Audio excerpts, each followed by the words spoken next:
Sahabat, ikuti video ini sampai selesai, di mana nanti kita akan tahu apa yang terjadi dalam Pilpres 2024 kali ini. Yang sebenarnya, banyak sekali orang yang berpendapat bahwa metode survei dan polling akhir-akhir ini adalah penggiringan opini, atau banyak yang tidak benar.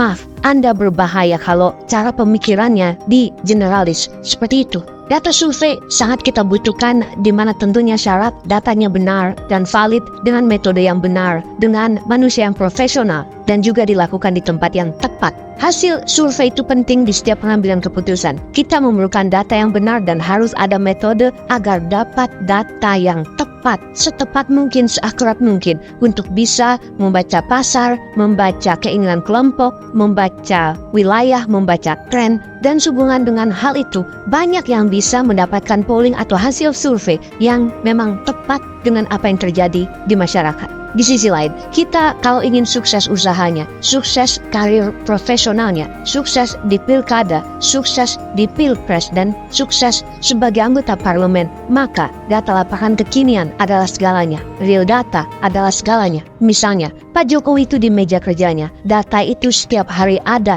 data valid, data dari orang kepercayaannya, komen pasar, komen masyarakat, tren masyarakat, maunya masyarakat, dia kenal sekali. Indera penciuman Pak Jokowi urusan data lapangan, one of the best. Anda mungkin tidak percaya, apalagi bagi hatersnya Pak Jokowi yang selalu melihat fisiknya pelongo-pelongo, kesannya dia naif. Namun dia tidak sesederhana itu. Baginya, data adalah segalanya. Bahkan dia dikelilingi oleh orang-orang yang memang valid untuk memberikan data intelijen.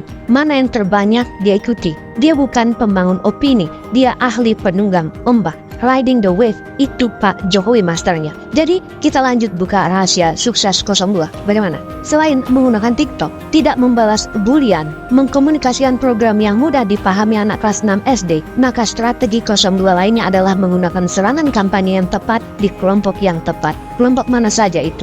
Ada 4 kelompok manusia di Indonesia yang kita kategorikan berdasarkan pola kerja pikiran bawah sadarnya di dalam kesehariannya. Mereka adalah pertama kelompok agama religius atau agamis religius, yang kedua adalah kelompok kaum abangan, yang ketiga adalah saudara kita yang non-muslim, yang keempat adalah mereka yang nasionalis. Agamis religius adalah mereka yang tertib iman, rajin ibadah, berkomunitas sesama, dan dalam hal ini komunitas muslim yang kita bicarakan. Mereka biasanya memiliki ustadz pilihan mereka, memiliki kiai yang dihormati, yang dituakan, punya habib yang dipanuti. Selain komunitas sesama mereka, satu taklim, satu pengajian, dan banyak lagi kegiatan agama mereka bersama-sama. Komunitas tertib agamis dan religius ini berkisar antara 20 hingga 20% populasi di Indonesia. Kemudian ada kaum abangan. Mereka ini kelompok seakan berlawanan dengan yang agamis religius. Kelompok ini terdiri dari mereka yang beragama tapi tidak tertib iman. Agama hanya KTP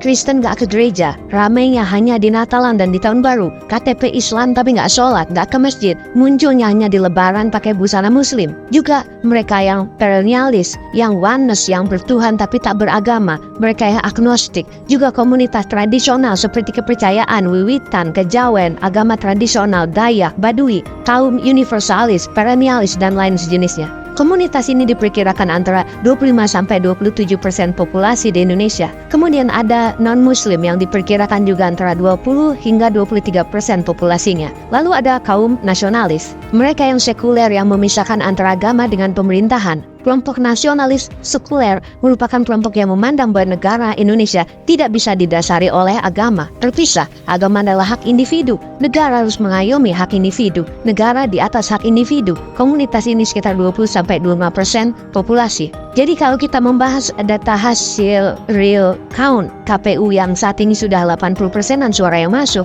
di mana suara 01 adalah sekitar 24,5%-an, suara 02 sekitar 58,9%-an, dan suara 03 sekitar 16,6%-an. Lalu kalau kita analisa fakta dari 4 kelompok tadi, kira-kira mulai terbaca siapa kaum yang ke 01, siapa yang ke 02, siapa yang ke 03. Tidak 100% tentunya yang agamis religius itu ke 01, tapi mayoritas iya ke sana. Dan mengapa 02 mencapai 58,9%? Karena terluas potensi pasarnya. abangan bisa ke sini, agamis bisa ke sini, non-muslim bisa ke sini, nasionalis bisa ke sini. Jadi strategi menentukan target pasar kemudian membahasakan iklan kampanye yang tepat di setiap kelompok manusia dengan strategi yang benar, ya pasti menang suaranya.